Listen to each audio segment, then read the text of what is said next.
everybody, nandito po kami at saka nandito ako yung support ko sa panawagan natin na magkaroon tayo ng pantay na pamamakayag. At saka hindi po kami mga fake news, nakikita niyo naman po yung aming mga posts at may mukha ko kami, nagsasalita ko kami, hindi rin po kami trolls. So ilalaban po natin yung karapatang pagtao natin upang tayo lahat, hindi lang po kami bilang mamamayang Pilipino, na ipaglaban kung ano yung dapat at nararapat para sa ating bansa. Yun lang po. God bless everyone. Magdasal po tayo para magkaroon tayong mabuti na mga leader, honest, with integrity, at saka makakatotohanan. Lalo na po sa darating na eleksyon, matuto na ho tayo. Hindi ho natin kailangan ng lumang mga politician na hindi kaya ipagtanggol ang kapakanan ng ating bayan at mamamayang Pilipino. Thank you. Thank you. Kapustinyawa lang, sir. Sir. Tanggalan ng bigote si Abante. Ayun! Sino ba yung mas magandang bigote na worthy ng sugar daddy? Anyway, we're here. This is the last bastion of our democracy. We are taking the fight not in their court, but in the court of the Filipino people. Korte Suprema, the highest court in the land.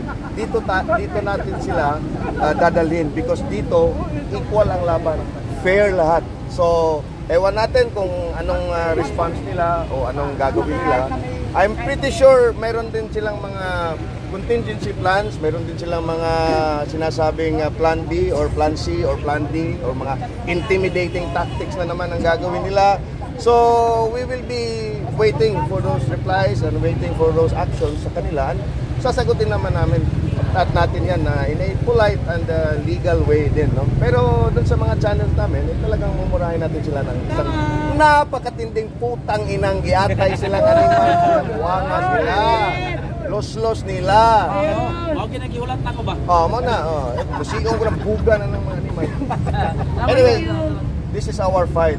This is no longer our fight. This is the fight of the Filipino people. This is the fight for our freedom. This is now an authoritarian government, a totalitarian government. Wala na. This is just a facade. This is just an illusion of a democracy. We are not in fact in a democracy. I'm telling you that. And tell it to your children, tell it to your family, tell it to your friends. We are not in a democracy. This is just an illusion. People running this government are acting like gods. Wala na they're acting with impunity. Wala na. They don't care about your rights. They don't care about your money. They don't care about anything except their own self-interest, their own vested interest, and to perpetuate themselves in power by suppressing and talagang tigihin lahat na ng mga dissenting opinions. No? So, I'm calling on the Filipino people. This is your fight. We need to speak up. We need to stand up. At dito yun. This is the last bastion of our democracy. I hope the Supreme Court will be wise, no? And will be considerate in tackling this petition. And hopefully we could get a favorable ruling from the Supreme Court. Because I still have faith in our justice system. Honestly. No? Yung legislative at saka executive, colluding na sila, as we all have seen.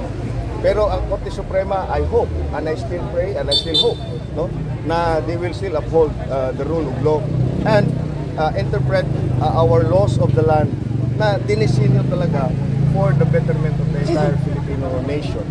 So yun lang po, no, and I hope you will be with us in this fight because this is going to be a long and hard battle. It's going to be an uphill climb. So I hope andun kayo at itutulak nyo kami, no? Sama nyo kami, sir. Habang tinatahak namin yung very uphill. Salamat po. Salamat po. Thank you. Maayong hapon. Maayong hapon. Hapon. Ano gagawin natin? Magpapaliwanag ka, sir. Magpapaliwanag tayo sa barangay. Okay, una-una salamat po sa mga suporta sa mga. Actually, itong issue na ito, obvious naman na ang intensyon is parang silensyohin tayo, no? Dahil tayo kasi yung medyo maingay na nagsasalita na yung nararamdaman natin, pinapahirap lang naman natin. sinasabi lang naman natin kung ano yung sentimento na pakiwari natin yun din ang sentimento ng mamamayan. At kaya naman siguro nagkakaroon tayo ng following, kaya naman po siguro tayo sinusundan sa ating mga social media accounts is because kung ano po yung sinasabi natin, yun po yung pakiramdam ng taong bayan.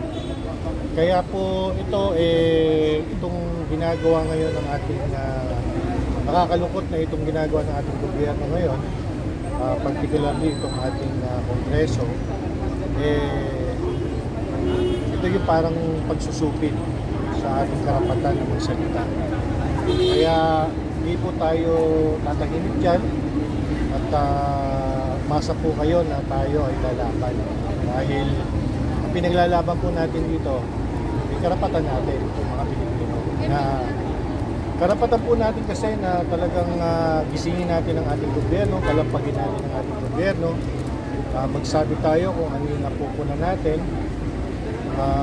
Nasa sa ano naman po yan yung po mga sinasabi naman natin, yung mga pinapahid naman po natin, madali na naman po yan sa taong bayan, even doon sa mga congressman na yan. Hindi ko hindi kayo tinatamaan, bakit kayo apektado? Kung hindi kayo talagang may ginagawang mali o ano, bakit kayo nagre-react? At bakit parang gusto nyo kaming patahimikin?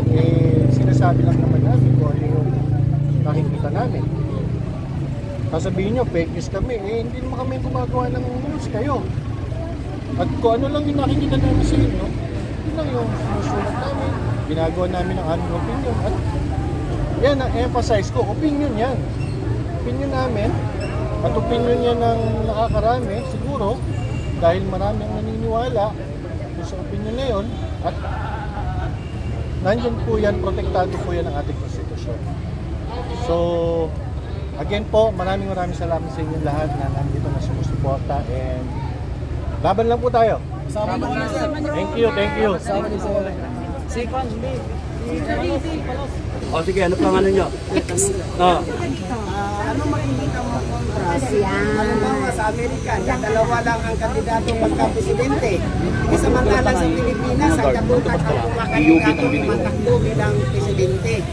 Yung sa Amerika po, dalawa lang po talaga ang pagpipilian. Ano po masasabi niyo tungkol doon? Kasi yung mga tumatakbo naman, mga qualified. Sa atin, 10 yung tumakbo. Ang pinili natin, yung pinakatingin natin na gaganda ang Pilipinas, yung pala, may problema. Nabangag. May problema. That's why something is wrong with ayun kung titignan ninyo saan nagmula yung problema. Saan nagmula? Nagsimula ba yung problema sa Malacanang? Nung nanay niya, tatay niya, yung pamilya niya, in-spoil siya. Nagsimula ba yung problema sa Great Britain kung saan siya nag-aral? Nagbarkada siya? O nagsimula yung problema dito na, yung politiko na siya? Nagsimula yung bata pa siya. Kaya ganyan. Ang problema natin talaga, deep-rooted sa pamilya. Yung bata, simula sa bata, we have to correct the moral of this country. We have to correct the value system of this country. If we do not do that, we are doomed to fail. We have to correct that. The next president, sino man, Inday Sara, you should be able to correct the values. No? Mga bata ngayon wala. Cellphone na hawak walang pakialam Diba? Walang pakialam. Ang mga follower ng FJF, senior. Senior. Hindi naman ito mga reporters pa naman sir. Sa sinabi niyo po na 10 kandidato qualified. So kumbaga i-screen yun para best of the best na talagang dalawa lang sana ang maglalaban gaya po sa Amerika. Dalawa lang ang pagpipilian bilang presidente. Out of 10, so kumbaga i-screen sino ang pinaka mas kwalipikado na lalabas na dalawa na lang talaga ang pagpipilian. Mas boto pa ako na marami na pagpilian yung tao and then let the people decide. Kasi yung i-cornerin mo, iba yung sistema nila, electoral college Sa atin marami yan na boto. Unless na ayusin natin yung sistema na mas maganda sistema, pwede yun, dalawa yung pagpipilian. Pero bahala na yung dyan, yung bagong gobyerno, no? Bahala na sila. Ang mahalaga dyan, yung naintindihan ninyo yung power ninyo, mga kababayan. Ano pa? Tama na. Okay, thank you. Maraming salamat, ha. Thank you. Salamat. Salamat, Red. Thank you. Maraming salamat.